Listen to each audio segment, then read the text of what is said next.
ఐశ్వర్యవంతులు శిష్యులున్నారు. ఏమిటి ప్రారంధం? ఇన్ని కన్నాలతో ఉన్నటువంటి తువ్వాలతో ఎలా తుడుచుకుంటున్నారు? మీకు ఒక మంచి తువ్వాలే కొనివ్వలేమా అన్నారంటే ఆయన అన్నారు, ఎవరు చెప్పారు మీకు నా తువ్వాలు కన్నాలతో ఉందని? సహస్రాక్షుడే నా తువ్వాలు, ఇంద్రుణ్ణి తువ్వాలుగా తుడుచుకుంటున్నాను, అందుకే చూడండి దానికి 1000 కళ్ళుంటాయన్నారు. ఇది తృప్తి.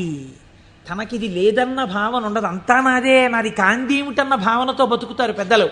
కాబట్టి అటువంటి తృప్తి మహేశ్వరుడి సొత్తు. కాబట్టి ఇటువంటి స్వతంత్రత, ఇటువంటి శక్తి కలిగిన వాడు ఏదైనా చేయగలడు. ఇక్కడ మనకి ఒక అనుమానం వస్తుంది, ఏమన్నా అంతా బాగుంది కానీ మనందరికీ ఎందుకంటే అలా కనపడదు? మరి మనందరికీ కూడా అలా తెలిసిపోయి హాయిగా భావన లోపల నాటుకుపోయింది అనుకోండి, ఇంకా మనందరం మీరు చెప్పేది ఏముంది, రేపు పొద్దున్న నుంచి మీరు కింద కూర్చోండి మేము అందరం చెప్తాం ఆ పతంజలి చెప్పినట్టు 1000 నాలుకలతోటి అంటే మరి ఎందుకు నిలబడదు? ఇది మీరు చాలా జాగ్రత్తగా కనిపెట్టవలసినటువంటి రహస్యం శాస్త్రంలో. మాయినంతు మహేశ్వరం, ఆయన మాయ ఆయనని చూడకుండా మిమ్మల్ని అడ్డగిస్తుంది. ఆ మాయ ఆయన అనుగ్రహం చేతనే తొలగుతుంది. మాయ అంటే ఉన్నదా లేనిదా? ఉన్నట్టు కనపడి లేనిది. అది చిత్రం. అది ఎవరిది? ఈశ్వరుడిదే. ఈశ్వరుడిదే అయిన మాయ ఈశ్వరుణ్ణి కనపడకుండా చేస్తుంది. ఇది ఏమిటండి మీ మాటలు అయోమయంగా ఉన్నాయి? నేను మీకు ఉదాహరణ చెప్తాను. మేఘం ఎవరి వలన వచ్చింది? సూర్యుడి వలనే వచ్చింది. సూర్యుడు సముద్రములో ఉన్నటువంటి నీటిని లాగాడు. నీటిని లాగితే నీటి ఆవిరిగా వచ్చి మేఘం ఏర్పడింది. ఈ మేఘం సూర్యుడికి అడ్డొచ్చింది. ఇప్పుడు సూర్యుడు కనపడ్డా? కనపడ్డ మేఘం అడ్డొచ్చేసింది. సూర్యుడి చేత తపింపబడిన సముద్ర జలములు ఆవిరిగా పీల్చబడితే మేఘమై సూర్యుడినే అడ్డినట్టు ఈశ్వరుడి యొక్క శక్తియే మాయగా పరిణమించి ఈశ్వరుడు కనబడకుండా చేస్తుంది. ఈ మాయ తొలగడం ఎవరి వల్ల తొలగుతుందో తెలుసా అండి? ఈశ్వర వాక్కు వలన, ఈశ్వర స్వరూపులైన గురువాక్యముల వలన. నిరంతర గురువాక్య శ్రవణమే మాయ తొలగుటకు సాధనము. అందుకే గురువు లేని విద్య గుడ్డి విద్య. ఆ గురువు అనుగ్రహం ఉంటే తప్ప మాయ తొలగదు. ఈ మాయ చిత్రంగా ఉంటుంది. ఎంత చిత్రంగా! మాయ యొక్క స్వభావమేమి మీకు తేలిక మాటల్లో చెప్పాలంటే, ఇప్పుడు నేను దాని గురించి పెద్ద చర్చ చెయ్యకుండా చెప్పాలి అంటే, మాయ వలన వచ్చేటటువంటి ఉత్తర లక్షణము కామక్రోధములు. ఎందుచేత? వెంటనే ఈశ్వరుడితో ఉన్నటువంటి పట్టు విడిచిపెట్టేసుకుని తన యందు పెట్టేసుకుంటాడు. పెట్టేసుకుని ఈశ్వర దర్శనమాగి ఇదంతా నా ప్రజ్ఞ అంటాడు. అనగానే మాయ ఏర్పడిపోయిందనమాట. అంతే. ఏర్పడి కామక్రోధములతో కొట్టుమిట్టాడుతుంటాడు. మీరు ఒక్క విషయం, నేను ఇప్పుడు ఒక విషయాన్ని చెప్పబోయే ముందు నేను ఇప్పుడు శివమహాపురాణంలోంచి ఒక ఆఖ్యానాన్ని అనుసంధానం చేయబోతున్నాను. ఇది చెప్పబోయే ముందు నేను ఒక విషయం చెప్పకుండా మొదలు పెడితే ఒక ప్రమాదం ఏర్పడేటటువంటి అవకాశం ఉంది.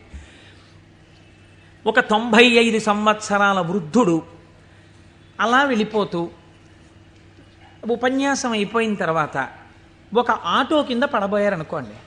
చూసిన వాళ్ళు, అయ్యయ్యో తాతగారు అదేంటండి అలా ఆటో కనపడలేదా మీకు అంత లైట్ వేస్తే?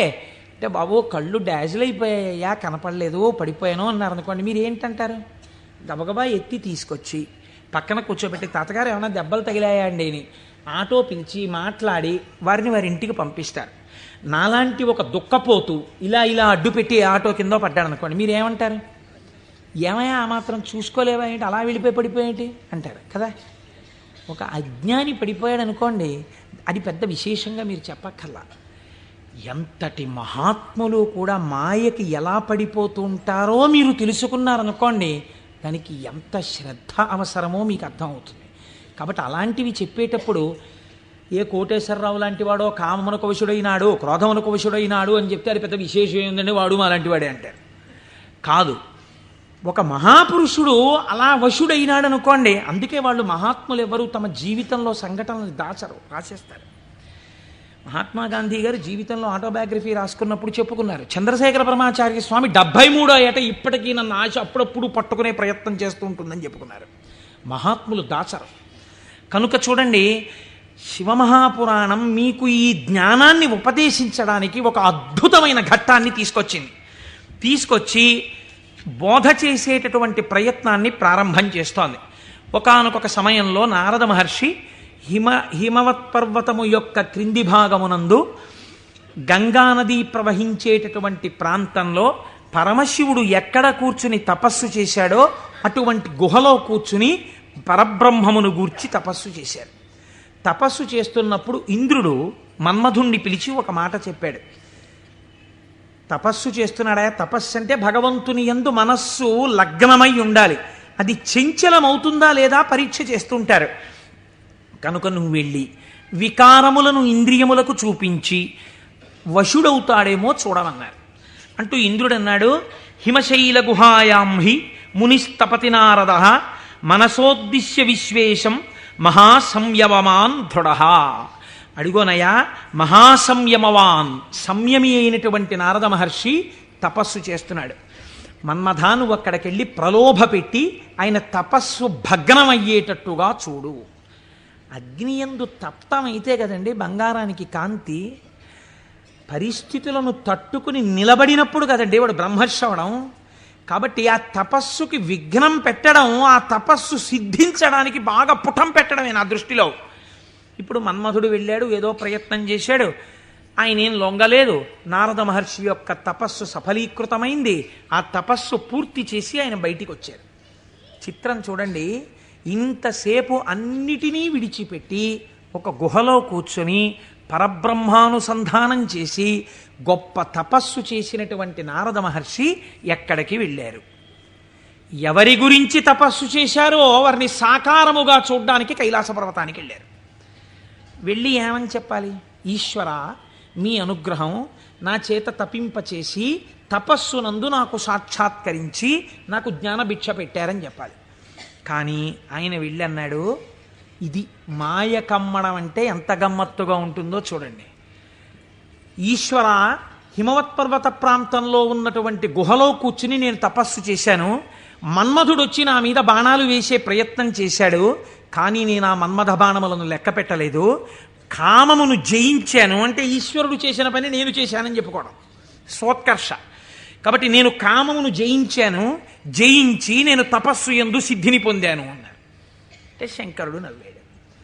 ఇక్కడ మీరు శివుడు చెప్పిన మాటని చాలా గట్టిగా పట్టుకోవాలి.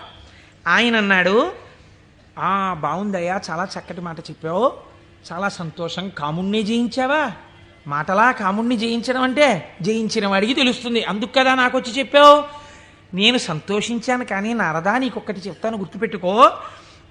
అయిననొక మాట చెప్పెదా, మానసమున నుంపు దీని మరువకుమెప్పుడున్ మౌనీంద్ర వైకుంఠునితో నుడువకు నీ తపంబు తోరపు సిద్ధిన్. నాకు చెప్పావు కదా నేను కాముణ్ణి గెలిచానని. నీకు అలవాటు కదా, వైకుంఠానికి కూడా వెళ్ళి నారాయణ దర్శనం చేస్తావు. ఉన్నది ఒక్కటే పరబ్రహ్మమైన అన్ని రూపాలుగా చూడడంలో నీకు ఆనందం. అక్కడ మాత్రం ఇలా చెప్పకే, నా దగ్గర చెప్తే చెప్పావు అన్నారు. ఏదో ఇలాగే చెప్తాడు ఈ పెద్ద ఆయన, ఏడు పెద్ద పట్టించుకునేది అనుకున్నాడు. గురువుల మాట తిరస్కరించడం అంటే ఇదే. అనుష్ఠానములోకి రాని విద్య, అది శ్రవణమునకు పనికొస్తుంది అంతే. సినిమా కథల ఎందుకది? అనుష్ఠానంలో పెట్టినప్పుడు ఎందుకు ఇంకా వేదాంత విద్య? ఇప్పుడు ఆయన బయలుదేరి ఎవరి దగ్గరికి వెళ్ళాడు? ఈయన దగ్గర నుంచి ఆయన దగ్గరికి వెళ్ళేటప్పుడు మధ్యలో తండ్రి గారు సృష్టికర్త దగ్గరికి వెళ్ళాడు. ఎవరు అసలు కాముణ్ణి గెలిచాడో ఆయన దగ్గరికి వెళ్ళి నీతో నేను ఈక్వల్ స్టేటస్ పొందానని చెప్పడం సంతోషం. అందులో ముందు శివుడి దగ్గరికి వెళ్ళాడు, తర్వాత నాన్నగారికి చెప్దాను లేని తండ్రి గారి దగ్గరికి వెళ్ళాడు. ఈ మాట నువ్వు శ్రీమన్నారాయణుడికి చెప్పకేం వైకుంఠంలో అన్నదాన్ని అసలు లక్ష్యమే పెట్టలేదు. అందుకని బ్రహ్మగారి దగ్గరికి వెళ్ళి ఈ మాట అడగలేదు. ఎందుకండి శివుడు ఇలా అన్నాడు అని అడగలేదు. అడగకుండా వెళ్ళి మళ్ళీ ఇదే చెప్పాడు బ్రహ్మగారి దగ్గర.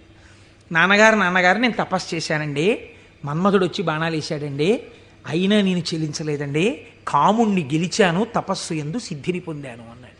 అంటే బ్రహ్మగారు అన్నాడు, ఊరే నాన్న అలా అనకూడదురా, నేను నీకో మాట చెప్తాను విను. మున్నట శంకరుండు తపముల్ ఒనరించుచున్న మన్మధుండన్నిటలాక్షు గెల్వచని అంతము చెందే తదీయదేవి ఆ పన్నగ భూషణం కొలిచి భర్తననుంగునిగాగనుందే ఆ పుణ్యపు భూమి శాంకర విభూతి జయించితి నీవు కాముని. నువ్వు ఎక్కడ కూర్చుని తపస్సు చేశావో అక్కడ ఇతపూర్వం పరమశివుడు కూర్చుని తపస్సు చేశాడు. అక్కడికి మన్మధుడు వస్తే ఆయన తన మూడవ కంటి మంట చేత మన్మధుణ్ణి కాల్చేశాడు. మన్మధుడు బూడిదైపోయాడు. రతీదేవి ప్రార్థిస్తే వేరొక రూపంతో నీ భర్త నీకు కనపడతాడని వరం ఇచ్చాడు. ఆ ప్రాంతంలో మన్మథ బాణములు పనిచెయ్యకపోవడానికి కారణం ఇతపూర్వం శంకరుడు తపస్సు చేయడం. అక్కడికెళ్ళి కూర్చుని నువ్వు తపస్సు చేసి నేను గెలిచానంటావేమిటి? అలా చెప్పకూడదు, తప్పది. అందుకని నేను కాముణ్ణి గెలిచాననుకో, నువ్వు కాముణ్ణి గెలవడానికి కారణము ఇతపూర్వం ఈశ్వరుడు అక్కడ తపించుట. అది శివప్రజ్ఞ, నీ ప్రజ్ఞ కాదు, నువ్వు అలా అనకు అన్నాడు. అంటే మనం ఏదైనా సాధిస్తే ఇది ఈశ్వరానుగ్రహము చేత సాధింపబడినది అనాలి. అంతేకాని నారదుడు తప్పు చేశాడని మనం ఇంటికి వెళ్ళిపోతే ఇంకెందుకు? ఆయనకి తీర్పు చెప్పడానికి మనం అక్కర్లేదు. మనం కూడా ఏదైనా సాధించినప్పుడు ఇది ఈశ్వరానుగ్రహముతో సాధింపబడినది అన్నమాట మాత్రమే వాడాలి తప్ప మన యందు నిక్షేపించుకోకూడదని. బ్రహ్మగారు ఈ మాట చెప్తే ఏమిటో నాన్నగారు కూడా ఇలాంటి మాటలన్నీ చెప్తారు. శంకరుడు తపస్సు చేస్తే మాత్రం నా మీద బాణాలు ఇస్తే నేను తట్టుకున్నానా లేదా? ఆయన చెప్పద్దని చెప్పాడు, విష్ణుమూర్తికి చెప్పకి ఈ మాట అన్నాడు. ఎందుకని మీరు బాగా గుర్తించాలి. శాంభవీ మాయ, వైష్ణవ మాయ అని రెండు మాటలు వాడతారు. పరమశివుడి భార్యగా శాంభవి ఏ మాయ స్వరూపంలో ఉంటుందో అదే వైష్ణవ మాయగా ఉంటుంది పురుష స్వరూపంతో ఉంటే. నువ్వు ఈ మాటలు చెప్తే నీకు బాగా అనుభవంలోకి వచ్చేటట్టు ఒకసారి దింపి పైకెత్తుతాడు, బాగా అనుభవంలోకి వస్తుంది, కొత్త కథ వస్తుంది. ఎందుకు వచ్చింది అక్కడ చెప్పకని చెప్పాడు ఆయన. ఆయన పెద్ద బుద్ధితో చెప్పాడు, వినాలి కదా ఆయన. ఆయనకి మాయలో దిగి ఓసారి తొట్టుపడ్డమే బాగా నచ్చింది. మన బుద్ధి నారదుడి మీద పెట్టి చెప్పకూడదు, ఆయన మహానుభావుడు. నారదుడంటేనే జ్ఞానం, అంతటి వాడికి తప్పలేదు మాయ. ఇప్పుడు ఆయన వైకుంఠానికి వెళ్ళాడు. వైకుంఠానికి వెళ్ళి గబగబా ఎదురొచ్చి, ఏమిటి నారదా ఈ మధ్య కనపట్టలేదు అని ఎదురొచ్చాడు నారాయణుడు. ఎదురొస్తే ఏం చెప్పమంటారు స్వామి, నేను తపస్సు చేశాను, మన్మధుడు వచ్చి నా మీద బాణాలు వేశాడు, నేను చెల్లించలేదు, నేను తపస్సునందు సిద్ధి పొందానన్నాడు. అయిపోయింది, చెప్పద్దన్న చోట చెప్పేశాడు. అనకరా అన్నమాట అనేశాడు. ఏమొచ్చింది ఇప్పుడు దానివల్ల? నేను వెంకటాచలంలో దర్శనం 3 మాటలు చేశానండి. ఈ లైన్లోంచి వెళ్తున్నప్పుడు బయటకు వచ్చేసే లైన్లోంచి లోపలికి పంపించే లైన్లోకి దూరిపోయి 2 మాటలు దర్శనం చేసుకున్నాను అన్నారనుకోండి. అది పాపమా పుణ్యమా మీరు ఆలోచించండి. ఈశ్వరుణ్ణి దొంగచాటుగా మీకు ఆ టిక్కెట్టు మీద ఒక్కసారి చూసిరా, మీకు ఎంత దర్శనం లభ్యమైతే కోట్ల జన్మలు తపించిన వాళ్ళకి దొరకని ఈశ్వరుడు నాకు ఈ మాత్రం లభించాడని సంతోషంగా బయటకు వస్తే కృతార్థత. దొంగతనంగా దూరిపోయి 2వ మాట వెళ్ళొస్తే నాకు మీకు తెలియదేమో, ఈశ్వరుడికి తెలియదండి, వెంకటేశ్వరుడికి. అంటే దొంగతనంగా 2వ మాట వచ్చావా నన్ను చూడ్డానికి అని దానికి తగిన ఫలితం ఆయన ఇస్తే ఏమవుతావు? ఎందుకు వచ్చినల్లరిది? ఇవే అక్కర్లేని పనులు, చెయ్యొద్దన్న పనులు చేయడం అంటే ఇలాగే ఉంటాయి. కాబట్టి ఆయనకి చెప్తే ఆయన వెంటనే అన్నాడు, అబ్బబ్బబ్బ ఎంత గొప్ప పనో, ఏది మళ్ళీ చెప్పు అన్నాడు. నేనండి తపస్సు చేసి మన్మథ బాణాలు పడితే లొంగకుండా సిద్ధి పొందాను. అబ్బా ఎంత గొప్ప విషయమయ్యా నారదా, ఎంత సంతోషంగా ఉందో నాకు. ఎవరు చేయగలరాయా ఈ పని? శివుడు చేశాడు, నువ్వు చేశావు. ఆయనకి అర్థమైపోయింది. ఓహో, అంటే ఇప్పుడు ఈయనకి బాగా పుటం పెట్టి జ్ఞానము లోపల నిలబడేటట్టుగా చెయ్యవలసిన అవసరం ఏర్పడింది. అంతేకాని ఆయన్ని చిన్నబుచ్చడం కాదు, తొట్టుపడకుండా నిలబెట్టాలి మనం అయితే ఇప్పుడు. కాబట్టి చాలా సంతోషమోయ్ అని కౌగిలించుకుని వెళ్ళిరా అన్నాడు. ఇప్పుడు మాయ ప్రారంభం అయిపోయినట్టే కదండి, అది నడిపిస్తుంది ఎటు వెళ్ళాలో. ఈయన బయలుదేరి వెడుతున్నాడు. వెడుతూ వెడుతూ ఒక రాజ్యంలోకి వెళ్ళాడు. ఆ రాజ్యాన్ని పరిపాలించేటటువంటి రాజు పేరు శీలనిధి, ఆయన కుమార్తె పేరు శ్రీమతి. వెళ్ళి ఆ శీలనిధి అనబడేటటువంటి రాజు యొక్క అంతఃపురంలోకి వెళ్ళాడు. మహానుభావుడు నారదుడు వచ్చాడన్నాడు, స్వాగతం చెప్పారు, పాదములు కడిగారు, తీసుకొచ్చారు, కూర్చోపెట్టారు. వాళ్ళ అమ్మాయిని తీసుకొచ్చారు. అమ్మాయినికి నమస్కారం చెయ్యమ్మా అన్నారు. ఆ పిల్ల నమస్కారం చేసింది. మా పిల్లకి ఎటువంటి వరుడు వస్తాడో చెప్పండి అన్నారు. ఆ పిల్ల యొక్క చెయ్యి చూసి త్రికాలవేది నారదుడంటే తెలియందేముందండి. ఆయన అన్నాడు, లక్ష్మీదేవికి భర్త ఎవడో, ఎవడు సర్వవ్యాపకుడో, ఎవడు నిరంతరము లోకము చేత పూజింపబడుతుంటాడో, ఎవడు మహానుభావుడో అటువంటి శ్రీ మహావిష్ణువుకు ఈమె ఇల్లాలవుతుంది అన్నాడు.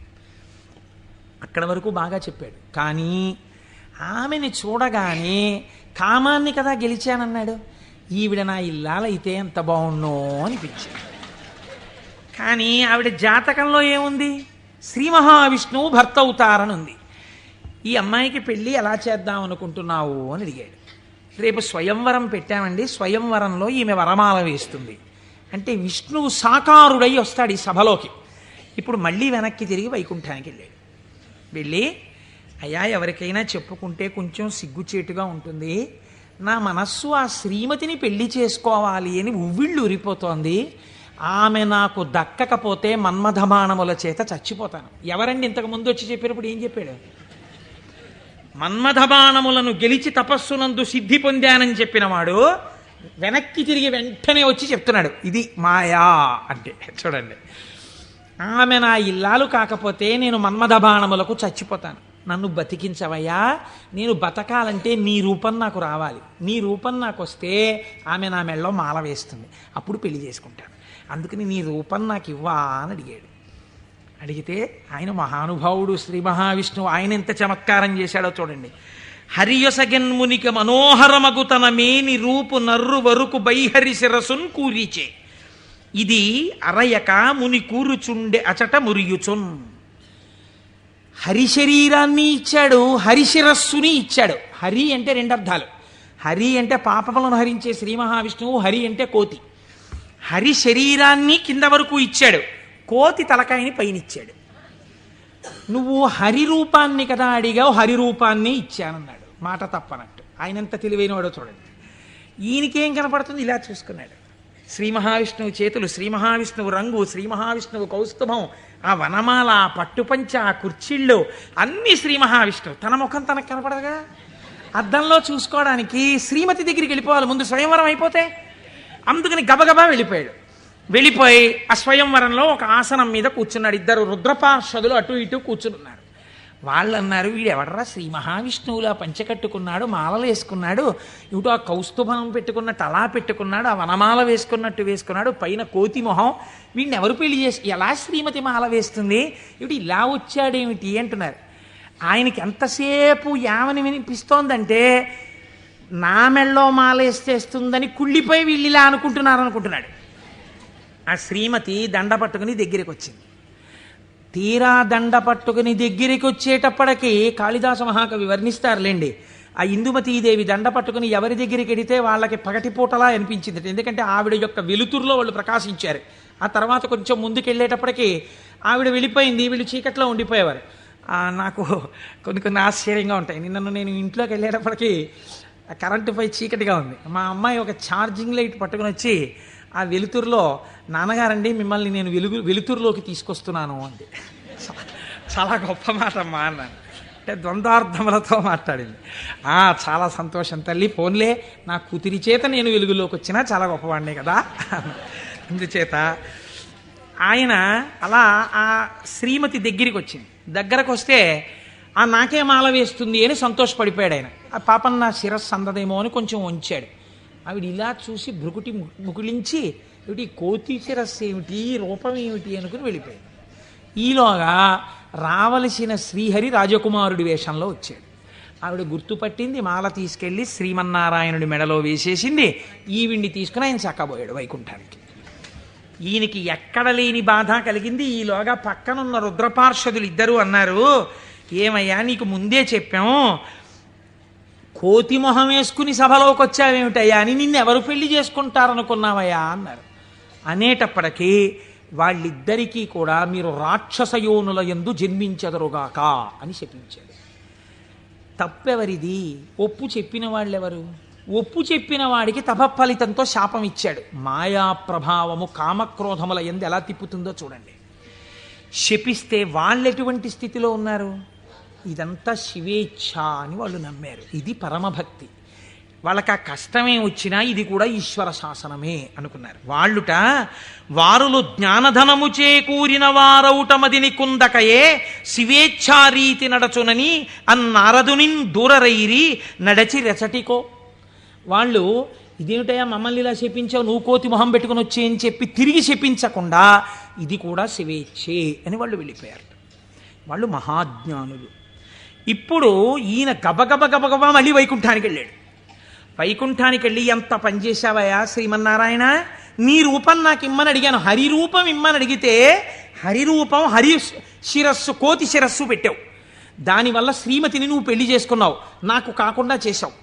నన్ను ఎంత అవమానాలు పాలు చేశావు. ఇది రేపు పొద్దున శివపురాణంలోకి ఎక్కేస్తుంది. ఓ చేతకాని కోటేశ్వరరావు చెప్పడం మొదలెట్టేస్తాడు. నా బతుకు బజార్లో పెట్టేశావు నిన్ను వచ్చి అడిగినందుకు. ఎంత రహస్యంగా అడిగాను, దానికి ఎంత కథ సృష్టించావు. చూడు నా కడుపు ఎంత మండిపోతుందో. మరియున్ వానర ముఖమును సరియని నాకిచ్చినట్టి చందమునకు వానరులే శరణం బౌదురు నరుడవు నీ వగుచు వగగ నంగల అవని. నీవు ఒకానొక నాడు నరుడవై పుట్టి అందచందాలు కలిగిన భార్య దూరమైపోతే అరణ్యంలో పడి ఏడిస్తే ఈ కోతి ముఖం ఉన్న వాళ్లే వచ్చి సహాయం చేసి నీ భార్యతో నిన్ను కలుపుతారు, నిన్ను శపిస్తున్నానన్నాడు.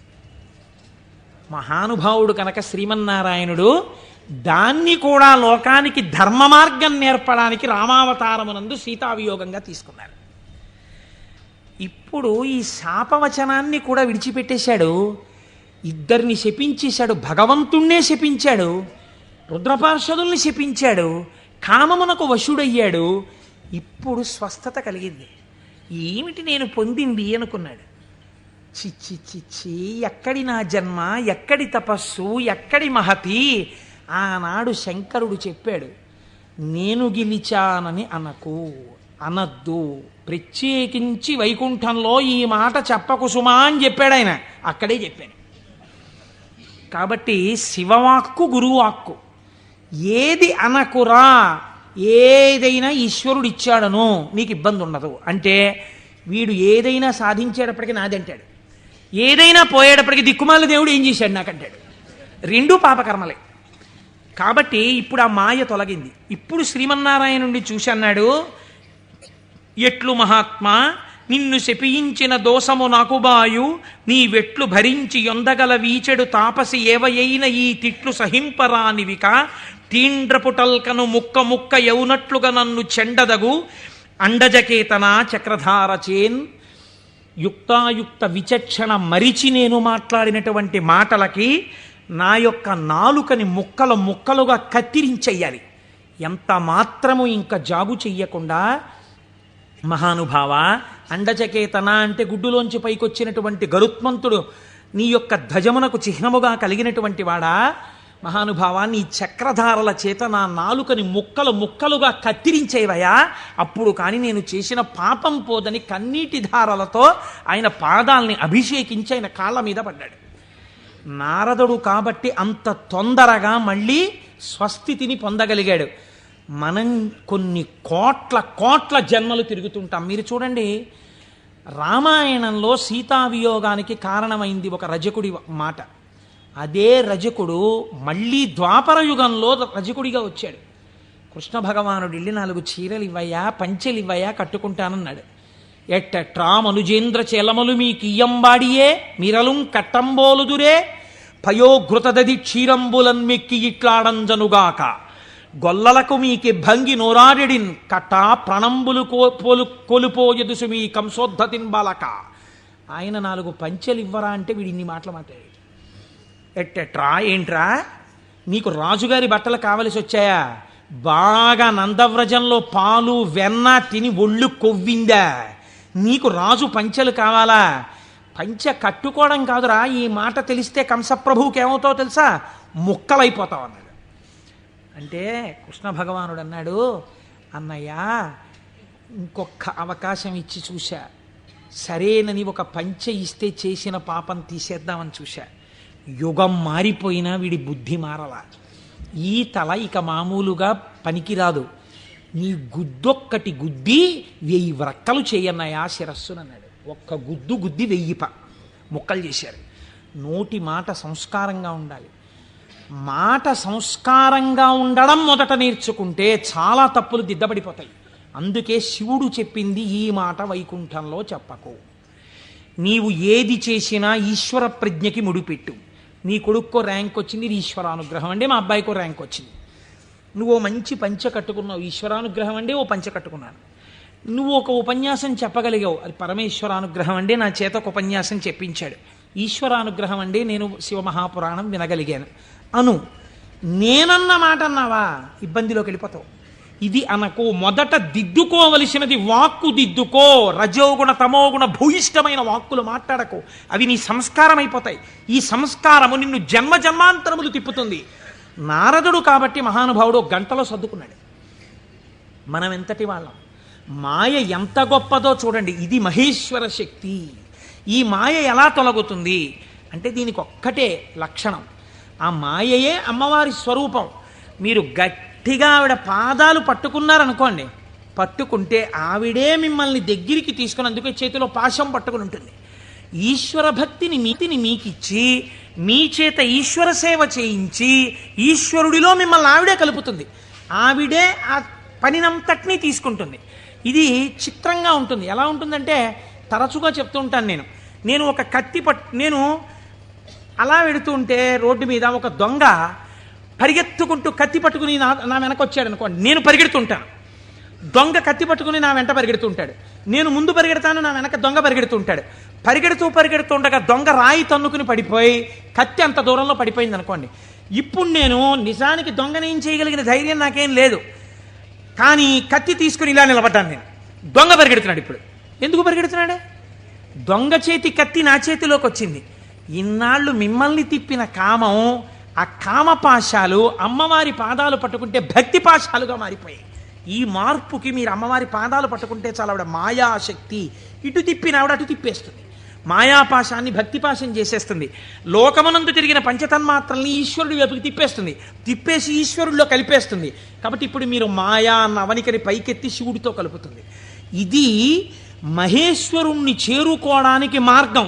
ఆ మార్గమునకు మొట్టమొదటి పొరపాటు వాక్కునందు కలుగుతుంటుంది.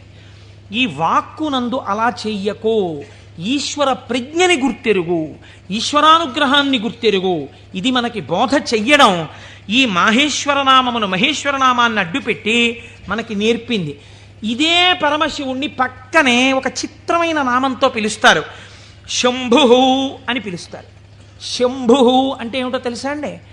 శం అంటే నిరతిశయమైనటువంటి సుఖము లేదా సుఖము. భావయతి కల్పించువాడు. మీరు చూడండి, ఒక వస్తువు ఉంటుంది.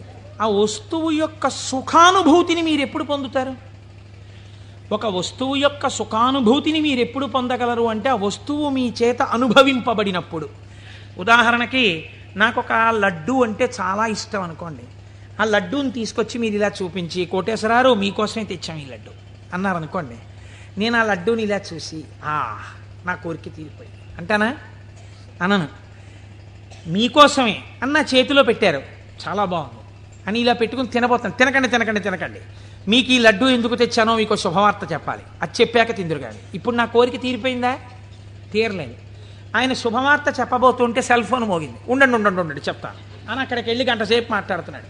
లడ్డు ఇలాగే ఉంది, నేను ఇలాగే ఉన్నాను. తీరిందా? తీరలేదు. ఆయన తర్వాత వచ్చి ఏదో చెప్పి ఇప్పుడు తినండి అన్నాడు. ఇప్పుడు నేను దాన్ని తీసి ఇలా నాలుక మీద పెట్టుకుని అలా పడేశాను. గభాలన కంట్లో ఏదో పడి ఇలా అన్నాను, అది కింద పడింది. తీరిందా నా కోరిక? తీరలేదు. నాలుక మీద పడింది రెండో ముక్క, అమ్మయ్యా అన్నాను. ఇప్పుడు నా కోరిక తీరింది కదండి. వస్తువు ఉండడానికి, అది మీ అనుభూతిగా మారడానికి మధ్యలో చాలా తేడా ఉంటుంది. ఈ శక్తి మీ యందు నిలబెట్టేవాడు ఈశ్వరుడు. అందుకే ద్రాపే అంధస్సస్పతే దరిద్రం నీలలోహిత అంటుంది రుద్రాధ్యాయం. సుఖమునకు కావలసిన వస్తువు ఉండడం వేరు, సుఖముగా బ్రతకడం వేరు. ఒకడు కోటీశ్వరుడు ఉంటాడు, కానీ వాడు నిన్న రాత్రి మిగిలిపోయినటువంటి చద్దన్నాన్ని